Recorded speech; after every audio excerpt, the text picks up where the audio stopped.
તો ગુજરાત સરકારના આરોગ્ય અને પરિવાર કલ્યાણ વિભાગ ગાંધીનગર તથા આયુષ નિયામકની કચેરીના માર્ગદર્શન હેઠળ જિલ્લા આયુર્વેદ હોસ્પિટલ અને નર્મદા જિલ્લા પંચાયતની આયુર્વેદ શાખા દ્વારા સુંદરપુરા ગામે વેરાઈ માતા મંદિર પ્રાંગણમાં આયુષ મેળાનું આયોજન કરવામાં આવ્યું।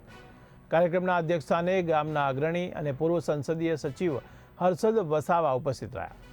આયુષ મેળામાં વિવિધ સ્ટોલ મારફતે હૃદયરોગ, ઉચ્ચ રક્તચાપ, ડાયાબિટીસ, થાઇરોઇડ, સંધિવાત, આમવાત, ત્વચા રોગો, પાચનતંત્રના રોગો, શ્વસનતંત્રના રોગો તેમજ આંખ, કાન, નાક અને ગળાના રોગો અંગે નિદાન કરવામાં આવ્યું। તબીબોએ પંચકર્મ સારવાર જેવી કે અભ્યંગ, સ્વેદન, વમન, વિરેચન, બસ્તી, રક્તમોક્ષણ, નશ્ય તથા અગ્નિકર્મ વિષયક માહિતી આપી।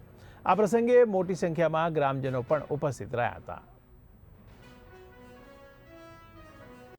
સરકારી આયુર્વેદિક હોસ્પિટલ આયોજિત આજે આયુષ મેળાનું આયોજન એક નાનકડા ગામ સુંદરપુરાની અંદર આજે કરવામાં આવ્યું, જેનાથી આ નાનકડા ગામને જે આયુર્વેદિક ઔષધિઓ છે એનું જ્ઞાન અહીંયા વિવિધ એના તજજ્ઞો ડૉક્ટરો દ્વારા આપવામાં આવ્યું।